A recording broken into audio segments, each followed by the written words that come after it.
Para pedagang narkoba mulai memotong furnitur, lalu mengolesi adonan ke dalam kayu, dan disemprot dengan air. Langkah yang sangat terampil. Meski terkejut, ia menanyakan tentang efek penyemprotan air. Ini adalah air untuk menyemprot kayu, merendam kayu siang dan malam. Sesudahnya memasukkan barang ke dalam kayu, aroma kayu mengalahkan aroma narkoba. Jadi narkoba tidak akan berbau. Karena metode pengiriman khusus, pengedar narkoba mencicipi buah manisnya. Mereka tidak tahu rahasianya. Ketika Mandra kembali ke kamarnya, dia segera melaporkan kejadian itu kepada Jojon. Dia pun memperhatikan rute perjalanannya. Tapi karena ini adalah pertama kali baginya, sehingga mereka tidak bisa berhenti di perbatasan. Mereka akan mencari peluang untuk mencegat mobil muatan narkoba. Jika tidak, upaya Mandra sebelumnya akan sia-sia. Keesokan harinya 8 set furnitur dikemas dan diangkut. Setelah Mandra berpamitan kepada Pak Tua itu, dia mulai melaju dengan 2 truk. Mimi telah menunggu lama di tempat pertemuan. Ketika Mimi melihat metode pengiriman yang bagus, dia juga terus-menerus memuji Mandra. Tidak tahu bahwa Mandra adalah seorang mata-mata. Dia diam-diam mengingat plat nomor truknya. Tapi begitu siap berangkat, Mimi masuk ke mobil terlebih dahulu dan ingin berkendara bersamanya. Meskipun Mandra meyakinkannya, dia tetap acuh tak acuh.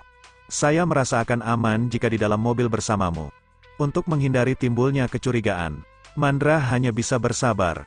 Pihak lain yang bertanggung jawab untuk penjagaan menunjukkan sesuatu yang tidak biasa di pos perbatasan. Karena hari ini ada banyak cermin mendadak muncul. Dia ragu ini disamarkan oleh polisi. Jadi segera melaporkan situasinya kepada bos. Setelah bos mendengarnya, dia tidak mengatakan apapun. Segera orang dalam yang dihubungi bertanya, "Apa yang kau kerjakan hari ini? Mengapa tidak ada yang memberitahuku?" "Tunggu sebentar. Biarkan mobilnya pergi. Ada seseorang di sana." Mereka segera pergi ke tempat kematian. Jelas seorang bandar narkoba bersembunyi dari luar negeri. Inilah sumber penawaran online. Melihat mobil datang ke stasiun perbatasan, Mandra menghubunginya dan mengatakan jalan terakhir berubah. Berikan teleponnya ke pengemudi. Apa yang telah terjadi? Dia memintanya untuk memberikan telepon kepada pengemudi. Mandra pun segera memberikan ponselnya ke pengemudi. Pengemudi mengubah rute mengemudi. Segera setelah ia mendengarnya, pengemudi mengatakan kerja bagus. Tapi wajahnya tiba-tiba menjadi gelisah. Karena semuanya benar-benar ada di luar kendalinya. Selain itu Mimi duduk di sampingnya.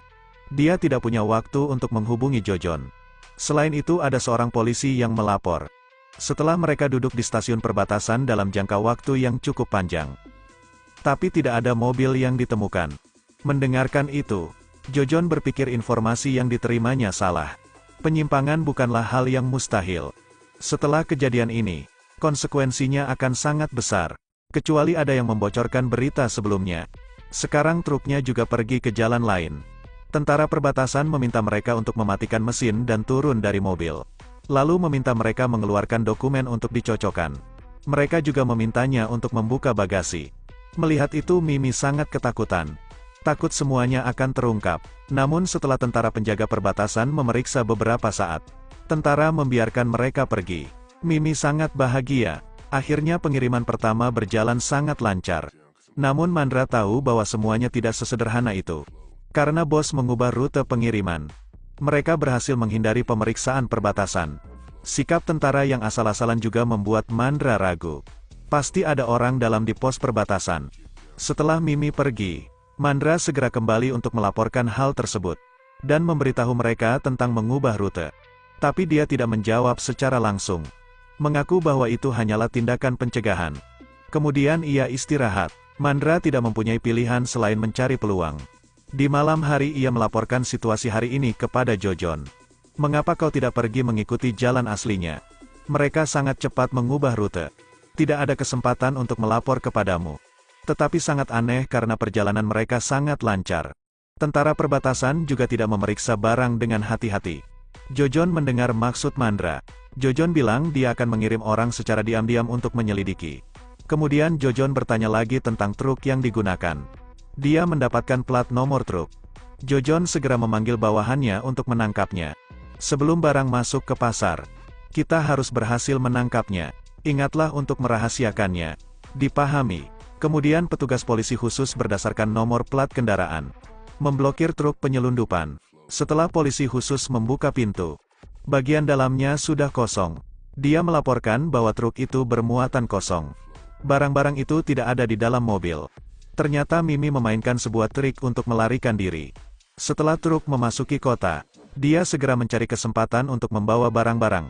Dan dia meminta segalanya. Ini adalah kesempatan untuk mencari tahu rute angkutan yang jelas.